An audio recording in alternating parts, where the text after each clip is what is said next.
Vincent Shen and I are going shopping on this consumer goods edition of Industry Focus.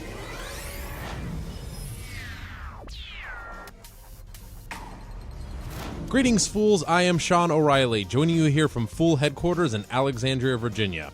It is Tuesday, November 10th, 2015, and joining me as we basically walk through a virtual shopping mall is Vincent Shen. What's up, brother? How are you, Sean? Not too bad. When's the last time you went to the mall? I never go to the mall. Yeah, me neither. My wife rides the train depending on city. Anyway, so Vince, I'm anxious to get, because I talked to Dylan on Friday about this. We here at the Motley Fool were lucky enough to participate in the annual Foolapalooza conference. Sure. What was your favorite part? I think getting to meet a lot of the other fools I don't usually work with was awesome. But in terms of activities, I have to say, I hadn't played paintball in like 5 years. Oh, boy. So getting to lay some paint down. Did and you go taking some Rambo hits, on everyone? It was intense. Everybody here is very competitive. I appreciated that. Good. Do you have any wounds, bruises? Yes. Yes. Does it hurt to walk? No, that's fine. I was a little sore afterwards, I'll tell you that, just because a lot of, crouching and running around. But overall, it was a great time. Cool. Very good. Well, diving into our show, which is we're basically going to walk through a virtual mall, as I said, and just talk about the major department stores. It's been a rough year to be a department store, no? Yeah, absolutely. So overall, for apparel retailers in particular, they've really taken a beating this year. I think that has to do with some shorter term trends, but also some high level developments for the industry and the competitive landscape that we'll get to later in the show. But just to give you an idea, for example, Macy's down 30% year to date. Which you wouldn't have expected, but anyway. And oh no, you're fine. So Macy's down 30% year to date. Kohl's down 28% year to date. Nordstrom's down 21%. Overall, actually, JCPenney is doing quite well at plus the surprise winner. 32%. They were being left for dead not 1.5, 2 years ago. I think that's part of it. The beginnings of their turnaround are like starting to take hold, essentially. Right. And you have to keep in mind that they're definitely the outlier. They're down, 80 to 90% from their highs in 2012 before they were a $30, $40 stock. $40 stock, exactly. Yeah. So I think that's a bit of an exception. But all four of these companies that I mentioned are actually reporting their earnings this week, which is why I wanted to talk about a little bit about just higher level what to expect and what investors should really be focusing on when their management teams are on their conference calls talking about their results for this quarter and just their guidance for the next year. Okay. So for example, the stocks are down, obviously, due to a streak of underperforming quarters for most of these retailers. Also, we've had a lot of, in the news, big store closing announcements from JCPenney's, from Macy's, and some unfavorable shifts in consumer trends around people just buying more media or buying more electronics. Also, things like fast fashion, and also, lastly, even seems like the weather these days is stacked against these companies with a very warm fall winter that we've been having. Right. So taking a step back and just give our listeners some perspective, I've been a fool for 2 years now, and one of the first major stories that Mark Reith and I used to cover when we did a consumer goods-based show back in the day was JCPenney. This is when they were in some serious trouble. This was late 2013 or late 2014. I mean, it was like, are they going to survive the holidays? Actually, that Christmas 2013, they had to issue a bunch of stock for cash in order to have cash for inventory purchases and stuff for the holidays. I mean, it was getting tight. Very dire straits, I'm sure. And so, of course, they announced a bunch of store closures. I mean, they were going to close, I think, 92, give or take 2 or 3 stores, in 2014. And but the interesting story of the last few years, and the two, bringing it back around, the two major stories that we've seen with department stores is not only has JCPenney, the most troubled department store, been closing stores, but the strongest player here, arguably Macy's, has been closing stores too. Mm-hmm. Everybody's been trying new store concepts. So what's been going on with these 4 department stores in light of these facts? Sure. So, like you mentioned, the store closing for JCPenney, especially during that when they're still on the downward run, essentially, was really bad. The past year, they announced they'll be closing about 40 locations in its weaker the weaker stores, pretty much. Well, and this was the joke, again, harkening back to 2 years ago, so good luck finding that on YouTube. But it was like, I remember I lived in Indianapolis for a time, and they were closing a JCPenney store, and some farm town in Indiana, like 2 hours, and I was like, why was this ever here in the first place? But anyway. Well, actually, the interesting thing is, some of the steps that they're taking, that these stores are taking, that we'll talk about in a few minutes here, kind of addresses the potential that they see in smaller markets. Right. So JCPenney closing 40 stores. I'm sure they're going to end up closing more Right. too as these leases expire. They're going to look at which locations are performing well, not performing well. And obviously, I think overall that's Keep the major just urban part of ones their and that'll be turnaround. it. Yeah. For Macy's, they also announced they'd be closing about 35 to 40 underperforming locations. And the big thing here is they actually mentioned that though they're closing, that represents about 5% of their total store base. It only Okay, represents yeah. about 1%. Yeah, just under 1,000. 1% of their revenue. So that gives you an idea Automatic of how win. poorly. Automatic win. Exactly. Yeah. So again, I think the stocks actually traded down a little bit on the Macy's news, but overall, investors should really keep in mind that this is basically the management team cleaning house here, Yeah. and trying to shore up their operations into their strongest stores, which makes perfect sense to me. Overall, with those store closings that we just discussed, that is also shifting with some openings too. But the thing is, they're not opening their typical anchor stores at malls. They're shifting to a lot, and this is a trend that we're going to see among many of the bigger retailers towards these off-price, more discount-based pricing and smaller footprint stores. So Macy's announced they're going to have their backstage. It's Macy's Backstage. And then we also have Nordstrom Rack off 5th by Which has Saks been Fifth Avenue. hugely successful, Yep. Nordstrom Rack. And also Neiman Marcus Last Call. Kohl's is also is doing that a bar? Okay. So Kohl's is also doing something similar. And, the main theme here is smaller footprint. And what that means is, again, they can avoid the shopping malls, which a lot of which are struggling overall unless you're in like the top tier of Right. targeting the top tier of wealthier customers and shoppers. And so that, they can basically target urban areas where they can have a smaller store can fit basically in the general spaces that are available in those kinds of areas. But they also target smaller markets where, okay, we don't have to open this massive store. We can open something maybe 50% the size, Right. and that can be sustained by a smaller city or town, for example, Right. that you mentioned, like that small one in Indiana. So this is a big push from them, and in general, the retail sector is seeing a trend for shoppers who are looking for value offerings. So companies like TJX and Kohl's, Kohl's that have not been struggling. They have at not all. been closing Yeah. locations. Though they've had a few rougher quarters as well. Right. That has been. Well, I was actually indicative for the referring whole to sector. Ross and TJ Maxx. Those stores are killing it. I Mm-hmm. mean, they've had a great 5-6 years. The other thing that I wanted to add some color on was the smaller format store within a store concepts that these guys have been doing. And we can obviously talk about this a little bit later and everything, but they're trying to make the best use possible of their giant stores that remain by having the store within a store. That way you have a reason to go in there. And the best example of this is JCPenney's relationship with Sephora. Yes. Their former chairman and CEO actually got his start at the owner of Sephora, which is what is it? The French company. I Memoirs? do not recall. Anyway, yeah. But the owner of Sephora, they have this relationship with JCPenney. That's why the Sephora, and that's regularly highlighted in JCPenney's quarterly conference calls, like our Sephora store within a store concepts. Well, yeah, that's drawing the customers in through the door, and guess what? When they're there, they're going to do other shopping in other departments, and that's been a huge boon for them. the evil scheme. So, going back to the some of the smaller kind of discount store concepts that these retailers are launching into, this is something that's leaked through to a lot of the retail sector. So, for example, Walmart, Target doing the same thing. Right. They're trying to open smaller locations in the cities to attract what everybody wants to attract: millennial, younger shoppers, who are looking for good value and more discount merchandise. And again, this also applies to Whole Foods.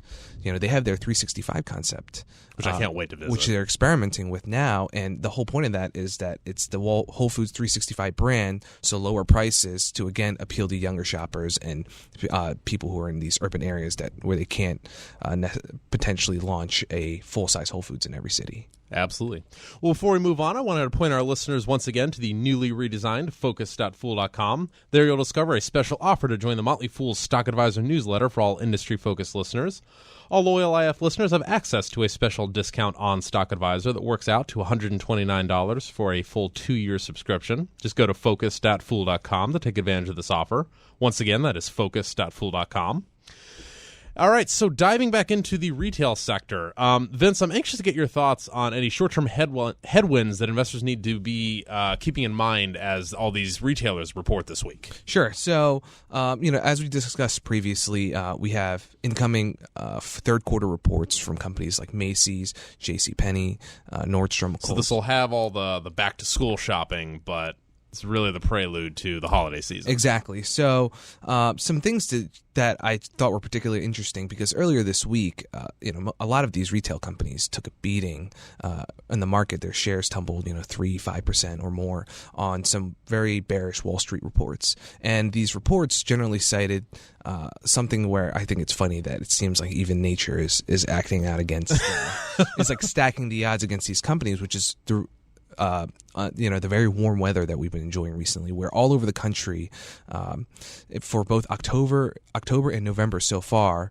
we're breaking records for warm weather. And what's happening is, when the winter is when the weather is really cold, shoppers don't want to go out and the stores suffer. And unfortunately, on the opposite end, when it's really warm, in this case, at this time of year, people are pushing off their winter clothing shopping. Right. So what's happening is that these retailers are ending up with a lot of excess inventory, especially for their cold weather apparel.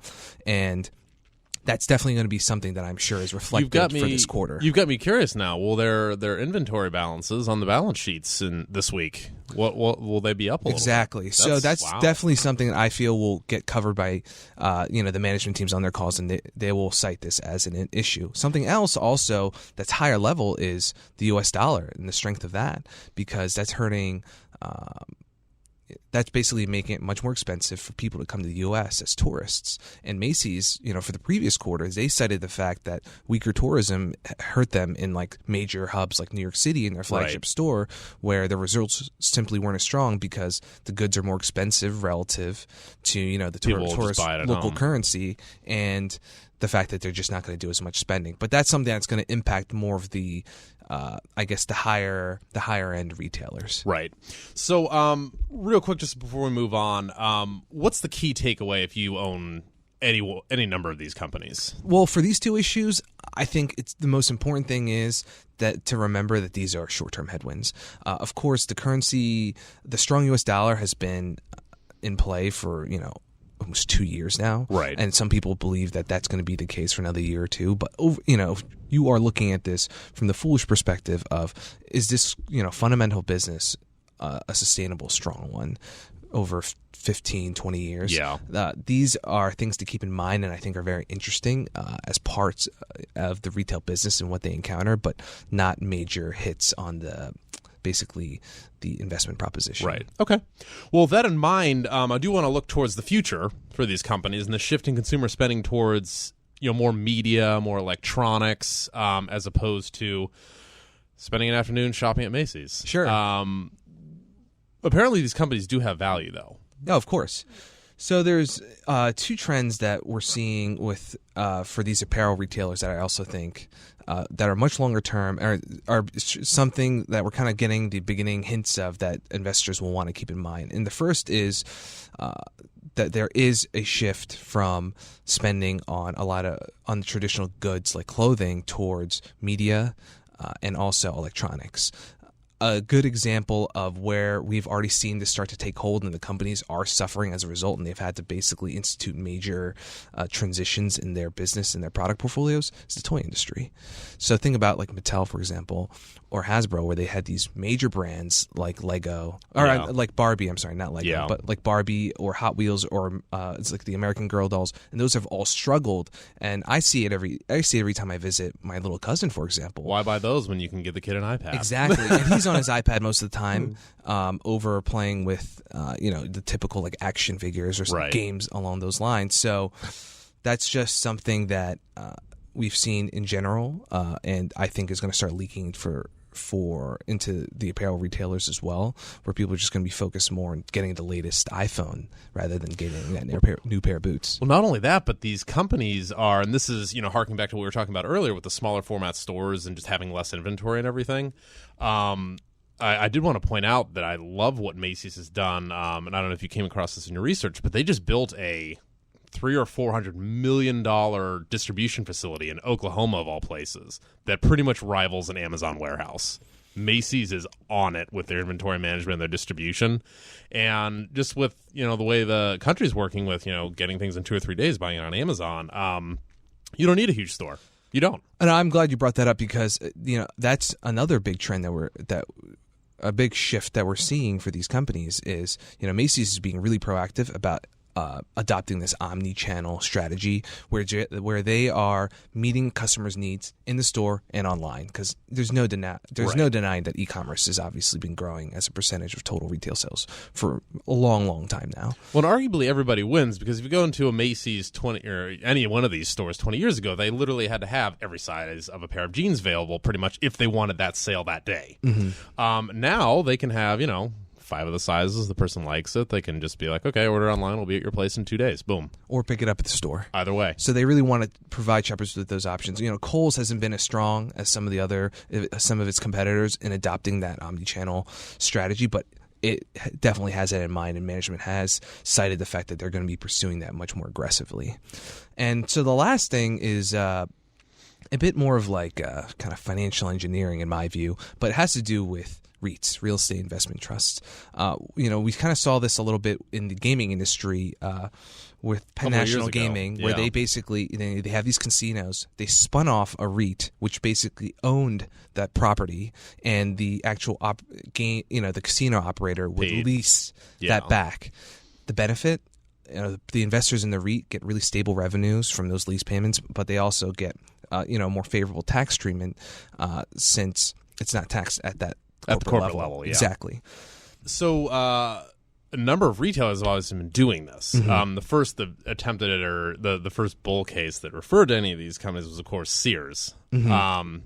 Hasn't turned out quite as well, but a lot of analysts have come out and said that they think that the real estate of some of these other ones, particularly the stronger brands like Macy's, are worth even more than the Sears locations. So Jeffrey Smith, he's an activist investor with Starboard Value, and this is a really pretty impressive number. Where he thinks that Macy's real estate, just think about its flagship store, for example, in New York. That's worth $1 billion on its own. He thinks that the real estate portfolio for Macy's is worth $21 billion. The company's market cap right now is just $15 billion. Now, did he say what? Okay, so you can throw that number out. Okay, all Macy's stores are worth $21 billion for their real estate. However, you need to have a use for it to get the real estate valuable and to get the value out of real estate. And one of the bull cases I remember, a year or two ago with Sears was they wanted to chop up the stores and to make them into tiny little stores. Mm-hmm. You have like a Best Buy Mobile and all that stuff. Is that what he's thinking with the Macy's stores? Because the thing is, overall, the company, the management team has already started to think about the property they own and the ways that they can diversify its use. I think at another location, they kind of took the second floor and just started renting that out to another tenant. Wow. So who was it? I don't recall. But that was just something that I had seen quickly. But it's just overall. I look at it more so as the fact that these companies currently in their current form, they own a lot of property and a lot of real estate, obviously, and whether something like a REIT can help unlock that value is definitely something investors should consider. Got it. Wow. Well, thank you for your thoughts, Vince. Thanks, Sean. Have a good one. And if you have any questions or comments, we would love to hear from you. Just email us at focus.fool.com. Again, that is focus.fool.com. And as always, people in this program may have interest in the stocks they talk about, and the Motley Fool may have formal recommendations for or against those stocks. So don't buy or sell anything based solely on what you hear on this program. For Vincent Shen, I'm Sean O'Reilly. Thanks for listening, and Fool on.